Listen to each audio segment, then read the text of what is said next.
시간인데요. 지난 10월 10일은 세계 사형 폐지의 날이었습니다.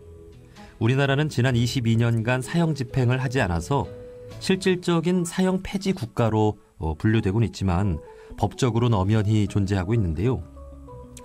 그래서 사형제의 완전 폐지를 주장하는 종교 그리고 인권단체들의 목소리가 높습니다.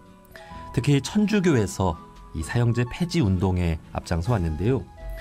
천주교 서울대교구 사회교정사목위원회 위원장이신 현대일 신부님과 그간의 이야기 나눠보도록 하겠습니다. 신부님 어서 오십시오. 안녕하세요. 네, 반갑습니다. 먼저 저희 청취자분들께 간단한 소개와 인사를 좀 부탁드리겠습니다. 예, 반갑습니다. 방금 소개받은 현대일 신부입니다.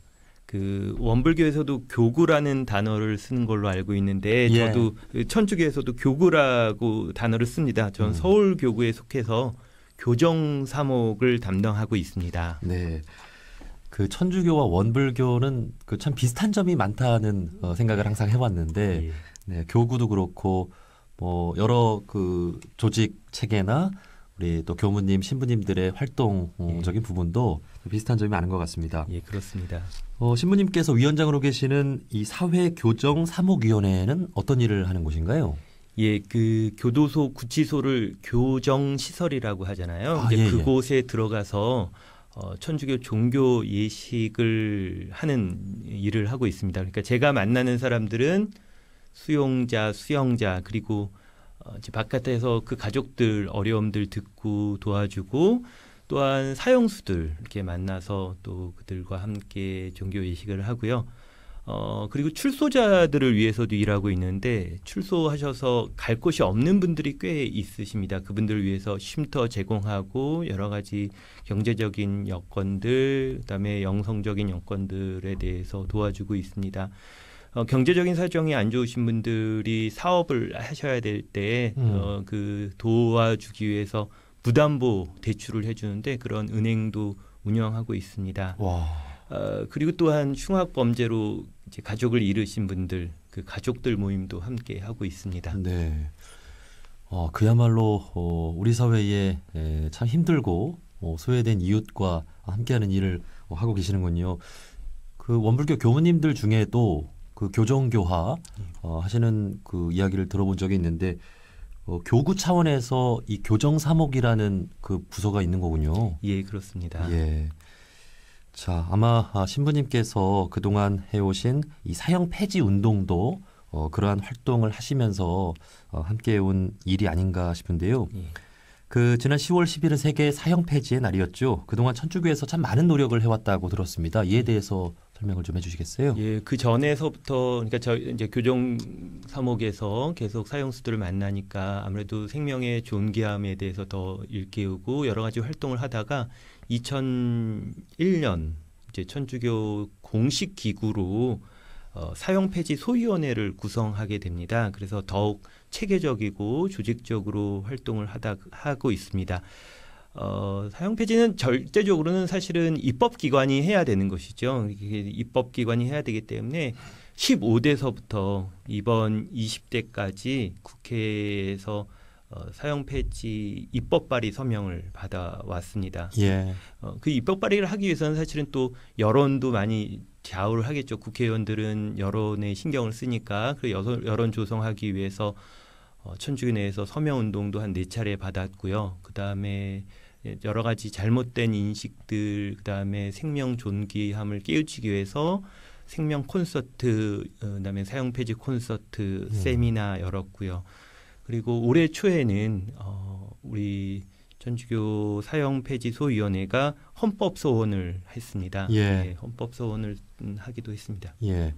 그 이 사형 폐지 운동은 한국 천주교뿐 아니라 그 세계 천주교 차원에서도 함께 하는 운동이죠. 예, 그렇습니다. 자, 천주교의 이러한 노력 덕분인지 지난 10월 10일 사형 폐지의 날을 맞아서 국회에서 사형 폐지 법안이 또 발의가 됐습니다.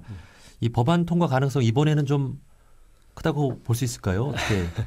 글쎄, 저는 되게 죄송스럽고 조심스럽게 쉽지 않겠다라는 생각을 합니다. 왜냐하면 앞서도 말씀드렸듯이 15대에서부터 계속 입법 발의를 했었고 심지어 지난 기수의 19대 같은 경우에는 과반수 국회의원들이 참여를 했습니다. 172명이 서명을 해서 참여를 했는데도 불구하고 최종적으로는 표결이 이루어지지가 않았습니다. 이렇게 뭐 임기가 다 되거나 그 시간이 다 돼서 법사위를 통과를 못했습니다.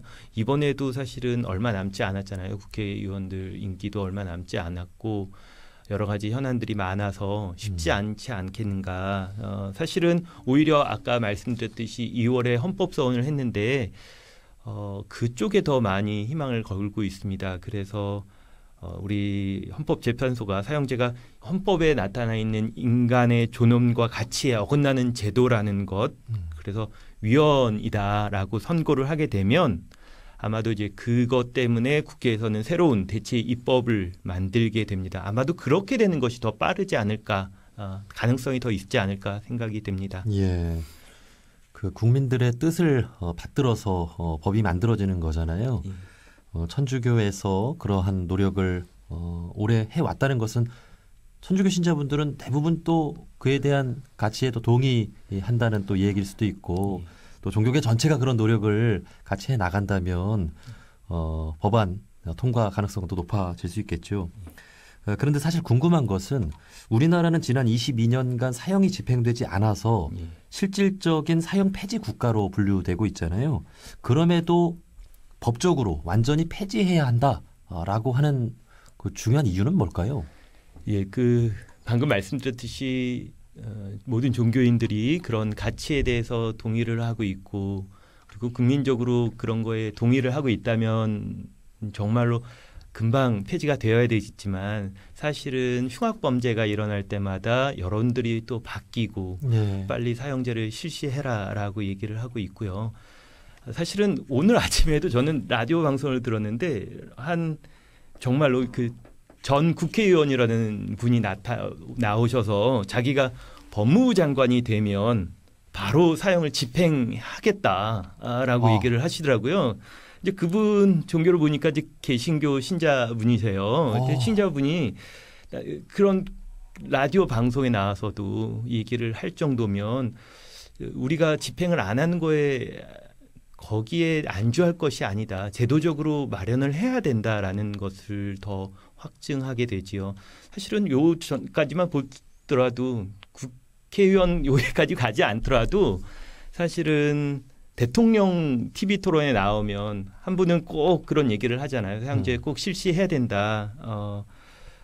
공공연하게 얘기를 하죠. 이게 뭐 그분의 논리에서는 사형제를 실시해야 된다는 건 흉악범죄가 너무 많이 일어난다 얘기를 하는데 사실은 실제적으로 보면 흉악범죄의 억제력과 사형제도는 아무 상관이 없다라는 것이 벌써 여러 가지 결과로 나와 있는 거거든요. 유엔에서 2차례 조사를 했었고 미국에서는 일부 주에서는 사형제를 실시하고 있고 실시하지 않는 주가 있는데 실시하는 주와 실시하지 않는 주의 흉악범죄 발생률을 10년간 조사를 했더니 오히려 사형제도를 실시하지 않는 주가 흉악범죄가 적었다. 그리고 뭐 미국까지 가지 않더라도 우리나라에서 사형제를 실시하던 이제 자주 실시하던 10년 그리고 그 이후에 실시하지 않는 10년을 비교했더니 그것이 그렇게 큰 차이가 있지 않고 오히려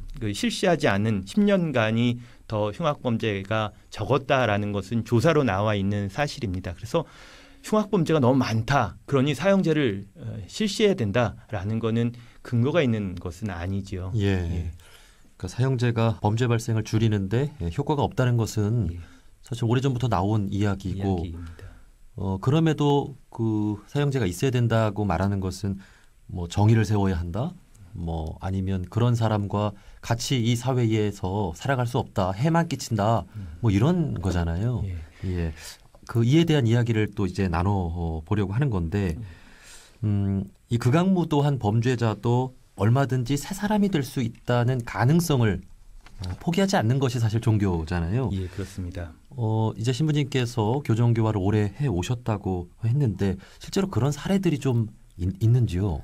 예, 뭐 제가 만난 친구 같은 경우에는 그곳이 무기징역을 받고 있었는데 그곳에서 세례를 받았고 굉장히 천주교 그 활동을 열심히 그래서 천주교 반의 반장까지 하면서 이렇게 해설도 하고 열심히 하다가 그런 정말 모범수로 인정을 받았고 가명을 받았고 그래서 이제 출소를 하고 출소한 이후에도 굉장히 사회 봉사 활동도 열심히 하는 친구가 있습니다. 그런 친구가 있고 사실은 이제 그 친구의 그런 것 실명이나 어떻게 지내는 거에 대해서 구체적으로 말씀드릴 수는 없고 사실은 최근에 그 화성 연쇄살인 사건이 있었죠. 연쇄살인 사건 진범이 밝혀졌는데 반대로 그 8차 사건의 범인으로 몰려있던 그 윤 씨의 사건을 보면 그분은 자기가 죄가 없는데도 그렇게 몰린 거잖아요. 그래서 얼마나 억울해서 그 안에서 목숨을 끊으려고 했었대요. 근데 죽고 싶었다는 거죠. 죽고 싶었는데 그 안에서 교정교화 사업을 종교위원 분이 나셔서 그러지 말고 우리 종교의 힘으로 기도하고 이겨나가자. 그래서 천주교로 세례를 받았고 그 힘으로 이겨나갔고 결국은 이렇게 드러났다고 하는 거 사실은 종교의 힘이 그 당시에는 우리는 다 그 사람을 살인범으로 몰았던 거잖아요. 그리고 어떤 사람은 빨리 사형을 집행해서 죽여야 된다고 했던 건데 정말 무고한 생명을 죽일 뻔한 사건이잖아요. 그렇게 지금 돌아와서 보면 그런 것들을 다시금 생각해 봐야 되지 않을까 생각이 됩니다. 참으로 무서운 범죄를 저지른 사람이 사실은 그 사람만의 잘못으로 죄를 저질렀다기보다 우리 사회가 사실은 그 사람을 이렇게 잘 지도하지 못하고 잘 이렇게 사랑하지 못하고 그래서 그런 탓도 있는 것 같아요. 그래서 저희 위원회 이름이 사회교정사무위원회인데 교정시킬 것은 그 사람 한 명만이 아니다. 사실은 그 사람을 보면 여러 가지 이유로 그런 범죄를 저지르더라고요. 뭐 유영철 사건을 보면 정말로 자기가 어렸을 때 선생님이 야, 넌 정말 착한 아이다라고 머리만 쓰다듬어 줬더라면 자기는 이렇게 범죄를 안 저지를 것이다. 그런데 그 선생님이 야, 넌 돈도 없으면서 못하러 학교 왔어. 그러면 내쫓았다는 거죠. 욕하면서. 그때서부터 자기가 화가 이렇게 쌓이고 사회에 그렇게 했고 그런데 정말로 그 전에 다른 사람들이 그렇게 아니야, 넌 참 착한 사람이야 라고 다듬어 줄 수 있었다면 한 명의 생명을 그리고 여러 명의 생명을 앗아가는 사건들이 있지 않았을까. 그래서 정말로 손가락질할 것은 그 살인범 사형수만이 아니라 우리들도 한번 되돌아봐야 되겠죠. 종교인들은 정말 그 종교인의 역할을 제대로 하고 있는가를 돌아봐야겠죠. 네, 맞습니다. 지금 말씀해주신 그 내용이야말로 참으로 우리 종교인들이 만들어가야 할 그런 사회일 텐데요. 사형제 폐지를 주장하는 또 신부님의 어떤 그런 또 마음에는 성경적인 메시지나 또 예수님의 가르침의 또 바탕에 있을 것 같습니다. 이에 대해서 좀 한 말씀 들어볼 수 있을까요? 이제 굳이 예수님 말씀 전하기보다 뭐 원불교도 마찬가지고 불교도 그렇고 어느 종교든지 생명의 소중함을 말하지 않고서 종교라는 것은 없을 것 같습니다. 절대자를 우리가 존중하고 그다음에 기도하는 만큼 그것에 대해서 생명의 소중함을 돌아보는 거기 때문에 어느 종교든지 이 생명의 소중함을 강하게 이야기하고 있을 거라고 생각합니다. 예수님 얘기를 하자면 예수님 자체가 사형수였잖아요. 사형수로 죽었죠. 당시 판결에서는 극악무도한 반란범 정치범이었습니다. 그러면 사형수였던 예수님이 그리스도교에서 믿는 하느님의 아들이라면 사형 집행을 함부로 하지 말아야 된다는 것. 이거보다 더 강렬한 메시지는 없겠죠. 그렇습니다. 성경의 메시지 여러 가지가 있습니다. 예수님께서 뭐 가장 작은 이에게 해준 것이 나에게 해준 것이라고 말씀하셨는데 그러면서 들었던 여러 가지 구체적인 사안들 중에 한 분이 감옥에 갇힌 이였죠. 그러니까 감옥에 갇힌 사람들 한 명에게 해준 것이 예수님에게 해준 것. 예수님의 말씀뿐만도 아니라 우리 안에 있는 여러 가지 자연들, 생명들 소중하게 하는 것이 절대자에게 신에게 해준 것이 아닐까 생각이 됩니다. 네, 네. 아, 신의 아들로 오신 예수님마저도 우리가 사형시키려고 했던 그 우리 인간들의 무지함과 비참함을 깊이 또 이렇게 느껴지게 되네요. 예. 예. 자, 이 사형제 폐지의 그런 필요성에 대한 이야기를 나누고 있는데 여기서 꼭 그 한 가지 짚어봐야 할 부분이 사실은 피해자 가족들의 고통이 아닐까 하는 생각도 드는데요. 지금 이러한 부분은 좀 어떻게 좀 도움을 주는 게 좋을까요? 예, 저희 위원회에서 그 피해자들 모임을 하고 있습니다. 이제 특별히 흉악 범죄로 가족을 잃은 분들을 가족들이 한 달에 한 번씩 모여서 함께 나눔하고 기도하고 하는 시간을 갖고 있는데 그 중에 한 분이 이야기를 해주신 거예요. 이제 그분이 천주교에서 또 서명 운동을 받았잖아요. 사형 폐지 서명 운동을. 네. 그렇다 보니까 이제 그분이 성당에 왔더니 이제 선당에서 그 서명 운동을 하고 있으니 아는 지인분이 이분 눈치를 보는 거죠. 아이고 저분은 피해자이신데 예. 어떻게 내가 이걸 서명하면 좀 이상하게 생각하지 않을까? 막 그렇게 얘기를 이렇게 쭈삣쭈삣 하고 있는데 그 피해자분이 그 자매님 손을 꼭 잡고 이거 서명하라고 이거 서명한다고 내 딸이 다시 돌아오는 거 아니다. 사형수를 죽인다고 내 딸이 돌아오는 건 아니지 않느냐 얘기를 하시더라는 겁니다. 우리가 사형 폐지 얘기를 하면서 피해자 가족들 이야기를 많이 하는데 그거 굉장히 좀 안타깝죠. 피해자 가족들 사정을 보면 안타까운데 보복이라는 차원에서 사형을 시키면 안 된다 생각이 됩니다. 네, 네. 예. 그 사형수를 죽인다고 해서 피해자 가족들이 살아오는 것도 아니고 그다음에 그분들이 아 이제는 됐네 하고 마음이 편해지는 게 아니거든요. 오히려 다른 피해자 가족이 생길 뿐입니다. 네. 예, 우리가 주목해야 될 것은 이러한 흉악 범죄가 생기지 않도록 사회 안전망을 확보하고 그리고 범죄 피해가 생겼을 때 이 가족들이 정말로 올바르게 편안하게 살 수 있도록 보상해줘야 되고 복지해줘야 되고 심리 피해에 대해서 상담을 할 수 있도록 후원해줘야 되는 것들을 생각을 해야 될 것이지 보복하는 차원에서 사형수들을 사형을 집행해야 된다. 이것은 다른 문제라고 생각됩니다. 네. 우리 원불교 법문에도 미움은 미움을 이뤄내고 그 선한 마음에서 선한 마음이 나오고 악에서 악이 나온다 이런 그 말씀도 예. 있는데 피해자 가족분들 뿐만이 아니라 우리가 일상에서도 누군가를 미워하는 마음이 일어날 때가 있잖아요. 예. 그러한 미움, 원한을 갖고 살아간다는 건 얼마나 괴로운 일인지를 아마 많은 분들이 알고 계실 텐데 우리가 평상시에 좀 미워하는 사람을 좀 용서할 수 있는 그런 노력을 좀 어떻게 하면 좋을까요? 저도 역시 잘 못하는 건데 예. 그러기 때문에 사실 종교의 힘이 필요한 것이고 종교 예식에 참여하고 기도하고 그 법문들을 계속 읽고 네. 기도문 외우고 그런 것들이 필요하겠지요. 근데 사실 사형제 폐지에 관해서 인터뷰를 요청을 할 때 이 용서에 대해서 질문이 들어오면 저는 사실 섬뜩섬뜩하고 이렇게 움츠러드는 경향이 있는데 왜냐하면 용서하기 때문에 우리 사형제 폐지하자라는 얘기는 아니거든요.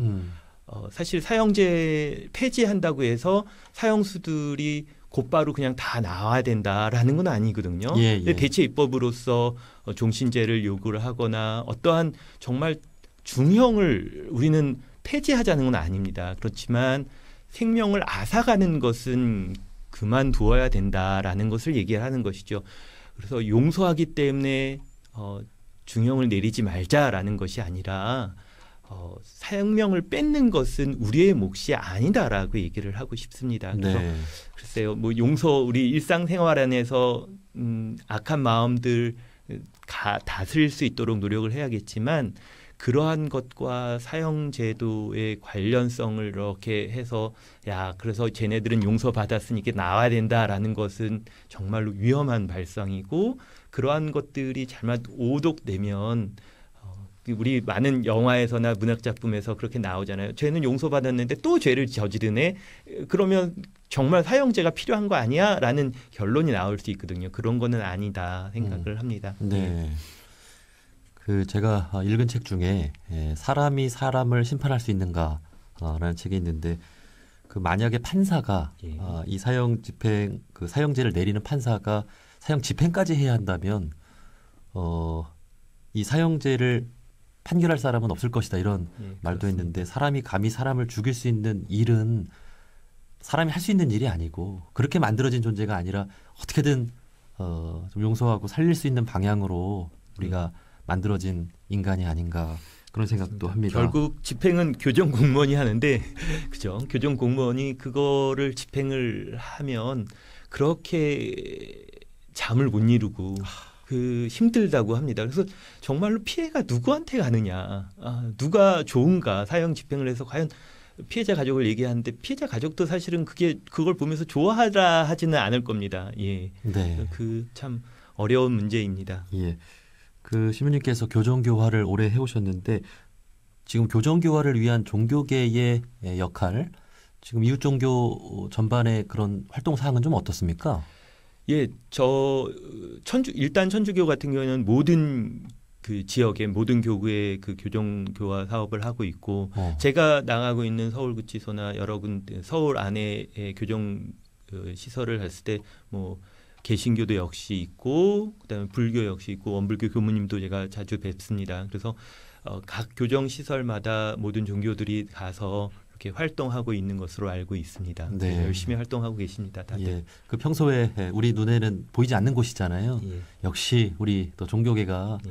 어두운 곳을 밝히는 또 일을 해 나가고 있다는 부분에 참으로 감사드려야 할 부분인 것 같아요. 예, 제가 아까 사실은 범죄 억제력 얘기를 했었는데 사실은 사형제 집행이 범죄 억제한다는 결과는 없지만 저는 이렇게 말하고 싶어요. 사랑이 범죄 억제력이 있다. 네. 사형보다 사랑이 범죄 억제력을 갖고 있다. 사랑을 했다면 유영철도 그런 사건이 안 일어났을 테고 더 흉악범죄는 미리 차단이 될 수 있지 않았을까라는 생각이 들고 많은 제가 사형수들을 만났을 때 느끼는 것들 사랑을 퍼부어 주었을 때 그분들을 조금씩 변화되는 걸 느꼈을 땐 사형보다는 사랑이 답이구나라는 생각을 했습니다. 네, 그 인간은 정말 그 불완전한 존재인 것 같습니다. 살면서 크고 작은 잘못들을 해 나가는데 반성하고 성찰하고 하면서 조금씩 그 더 나은 인격을 만들어가는 이것에 또 종교가 큰 역할을 하고 있고요. 그런 차원에서 참 교정 사목의 역할이 크다는 생각이 드는데요. 그 사형제 폐지는 지금 전 세계적인 흐름이라고도 볼 수 있죠. 예, 그렇습니다. 우리나라는 현재 뭐 이러한 상황인데 뭐 전 세계적인 차원에서 좀 사형제가 좀 함부로 실행되고 있는 좀 관심이 필요한 그런 부분도 있을까요? 여러 곳이 있죠. 저는 여러 곳 중에 이웃나라 일본에 관심을 우리가 기울여야 되지 않을까 생각이 됩니다. 일본은 작년 같은 경우에도 사형이 집행이 되었고 그리고 사형 폐지 운동을 하는 사람들에게 공공연하게 즉 나라에서 공식적인 그런 건 아니겠지만 공공연하게 이렇게 여러 가지 제약이나 압박이 들어온다고 들었습니다. 최근에도 그 사형 폐지 활동을 하고 있는 시민운동가들, 변호사들 그리고 종교 단체들이 저희 위원회에 이렇게 방문해서 함께 힘을 얻고 위로하고 여러 가지 정보들을 나누었는데 그분들 같은 경우는 굉장히 힘이 미력해요. 그럼에도 불구하고 저희 안에서 여러 가지 활동이 있으면 연대하기 위해서 또 힘을 실어주고 있습니다. 오히려 그쪽에게 또 힘을 실어줘야 되지 않을까, 저희도 관심을 쏟아줘야 되는 건 아닌가라는 생각이 들고 있습니다. 심지어 작년에도 집행이 됐으니까요. 네, 예. 우리의 사랑이 필요한 곳이 참 많다는 것을 다시 한번 느끼고요. 오늘 신부님과 이야기를 나누면서 신부님의 정말 그 맑은 그 마음이 표정에서 이렇게 딱 드러남을 보고 종교인으로서 정말 그 어떤 사람이건 세상의 모든 것을 품어줄 수 있는 사랑을 갖고 우리가 살아야 되겠다 이런 또 마음을 제가 다지게 됐습니다. 신부님 감사합니다. 정말 감사합니다. 예, 고맙습니다. 자, 천주교 서울대교구 사회교정사목위원회 위원장이신 현대일 신부님이었습니다. 신부님 고맙습니다. 예, 감사합니다. 고맙습니다.